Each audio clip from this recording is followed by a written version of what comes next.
नमस्कार, मैं हूं नीलू। तो ट्रंप को टैरिफ पर एक बड़ा झटका लगा है और ये झटका बहुत ज्यादा बाकी देशों के लिए राहत लेकर आया है।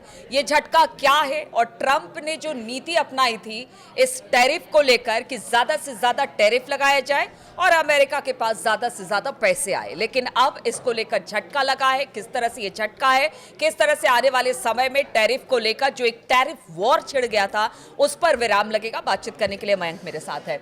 मयंक, एक बड़ा झटका कहा जा रहा है क्योंकि टैरिफ नीति को उन्होंने इस तरह से एकदम सबके सामने लेकर आए थे और फिर कहा था कि देखिए एक तरह से जो अमेरिका पर अब तक ज़्यादा से ज़्यादा देश ज़्यादा से ज़्यादा टैरिफ लगाते हैं, उसको लेकर अब अमेरिका जागा है और अब टैरिफ की बात हो रही। बहुत सारी बातों के साथ टैरिफ को लेकर आया गया था। बाद में इसे कहा गया कि देखिए ये टैरिफ वॉर है, चाहे वो चाइना के साथ हो, यूरोपियन कंट्रीज़ के साथ हो, लेकिन अब इस पर विराम लगा है। किस तरह से राहत की खबर ये लेकर आया है? देखिए, मैनहट्टन का एक फेडरल कोर्ट है अमेरिका का, जिसने एक बड़ा फैसला सुनाया है और बड़ा फैसला सुनाते हुए ये कहा है कि जो ट्रंप ने खासकर लिबरेशन डे टैरिफ जिसे कहा जा रहा था, जो ट्रंप टैरिफ है, ये असंवैधानिक है और इसे लगाने का अधिकार राष्ट्रपति के पास है ही नहीं। इसे लगाने का अधिकार सिर्फ अमेरिकी कांग्रेस के पास है। देखिए, पूरे मैटर को समझना होगा कि ट्रंप ने उन देशों से आने वाले सामान पर समान रूप से टैक्स लगाने का आदेश दिया था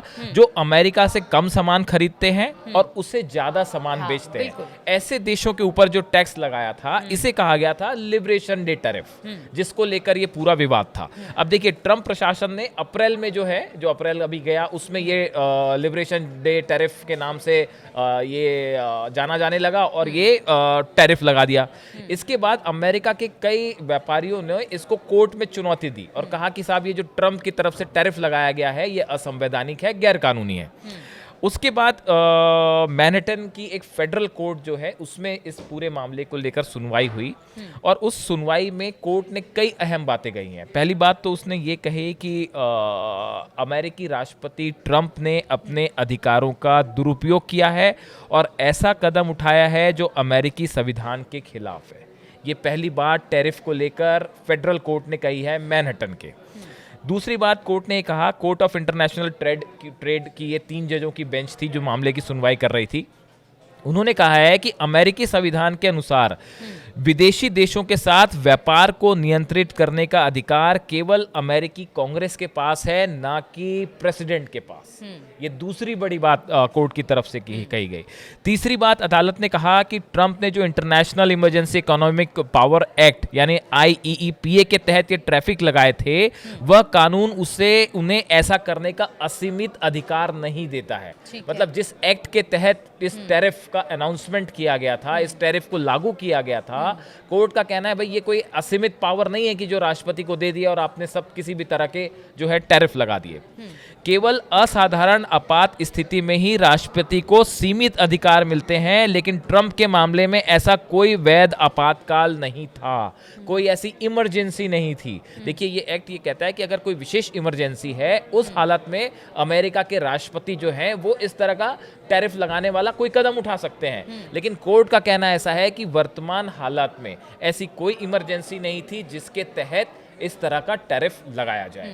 तो ये 3 बड़ी बातें जो है वो फेडरल कोर्ट ने कही हैं। एक तरह से कोर्ट ने इन सब बातों का संज्ञान लिया। जिस तरह से एक बैलेंस इस वक्त व्यापार को लेकर दुनिया भर में जो खोता चला जा रहा था, कह रहे जैसे अगर बाकी जो भी संगठन है जो कि ट्रेड देखते हैं वर्ल्ड के, उन्होंने यही कहा कि देखिए ये सही नहीं है, यहाँ से आप अपनी मन मर्जी का नहीं कर सकते। और एक वॉर की तरह से देखा जाने लगा कि देखिए चाइना के साथ, यूरोपियन कंट्रीज है, कनाडा हो गया, फ्रांस हो गया, सबके साथ इस तरह की दिक्कत थी। आने वाले समय में लग रहा था कि अब और वर्स्ट स्थिति होगी, क्योंकि देखिए चाइना के साथ कुछ दिन के लिए जरूर इसे स्थगित किया गया था, लेकिन उसके बाद क्या होगा, सब बाजार भी इससे सहमा हुआ था। तो अब इस फैसले के बाद कह सकते हैं कि शायद हालात बाजार को लेकर और व्यवस्थाओं को लेकर दुरुस्त हो, बड़ा परिवर्तन हो सकता है। देखिए, पहले तो ये बात समझनी होगी कि जो ट्रंप की तरफ से तर्क दिए गए फेडरल कोर्ट में, उन्होंने क्या कहा। ट्रंप प्रशासन ने दलील दी थी कि 1971 में तत्कालीन जो राष्ट्रपति थे रिचर्ड निक्सन, उन्होंने भी इमरजेंसी के तहत टैरिफ लगाए थे और तब कोर्ट ने इसे मंजूरी दी थी। ये ऐसा ट्रंप के लॉयर्स की तरफ से कोर्ट में कहा गया। दूसरी बात ये कही गई कि राष्ट्रपति की आपात स्थिति की घोषणा करने की वैधता तय करना अदालत का नहीं बल्कि कांग्रेस का अधिकार है, लेकिन अदालत ने इस तर्क को खारिज कर दिया। ये जो 2 तर्क बड़े ट्रंप की तरफ से दिए गए थे, इसे खारिज कर दिया गया।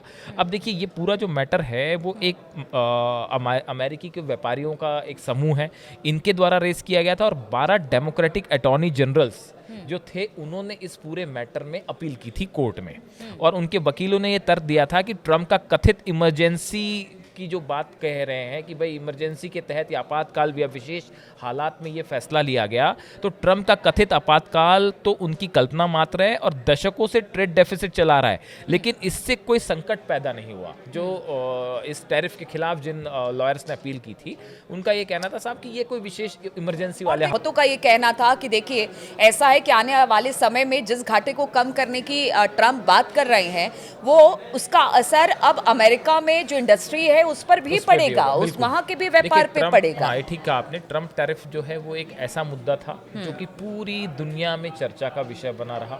पिछले 6 महीने जब से ये लागू हुआ है, उसके बाद से हर तरफ इसी की चर्चा थी, और ये माना जा रहा था कि इस ट्रंप टैरिफ के बाद जो है पूरे दुनिया के ट्रेड पे इसका बहुत बड़ा असर होगा, और ट्रेड डेफिसिट पे बहुत बड़ा असर होगा। कई देशों से जो व्यापार का संतुलन है वो बिगड़ सकता है। अब सवाल ये है कि आगे क्या होगा। हाँ। तो देखिए, ट्रंप एडमिनिस्ट्रेशन की तरफ से इस फैसले को US court of appeals for the federal circuit, इसमें चुनौती दी जा सकती है, और उसके बाद हो सकता है कि अगर वहां से भी मन मुताबिक फैसला नहीं आया तो वो सुप्रीम कोर्ट भी जा सकते हैं। तो अभी ट्रंप एडमिनिस्ट्रेशन के पास 2 स्टेप हैं जिससे वो इस फैसले को चुनौती दे ठीक है, तो ये हम मान के चले कि चूंकि मामला कोर्ट में आ गया है, तो ये मामला अभी लंबा खिंचेगा और तब तक थोड़ी राहत मिलेगी इस टैरिफ वॉर से, क्योंकि दुनिया भर में इसे लेकर हलचल मची हुई थी। खास तौर पर एक टैरिफ वॉर्स की स्थिति बन गई थी, चाहे वो चाइना हो, यूरोपियन कंट्रीज हो, ब्रिटेन हो, हर जगह इस तरह की चीजें देखने को मिल रही थी। भारत भी इससे कहीं ना कहीं प्रभावित था, लेकिन अब ये मामला कोर्ट में चला गया है। अब कोर्ट इस पर संज्ञान लेगा, क्योंकि लंबा प्रोसेस है। अब जो कि अमेरिकी प्रशासन है, ट्रंप प्रशासन, वो भी इसको लेकर आगे जाएगा, सुप्रीम कोर्ट तक जाएगा, लेकिन तब तक हम ये मान के चले कि इस टैरिफ से फौरी राहत तो जरूर मिलेगी। लगातार हम इस तरह की खबरें आपके लिए लेकर आते रहेंगे। फिलहाल बहुत बहुत शुक्रिया हमारे साथ इस चर्चा में शामिल होने के लिए।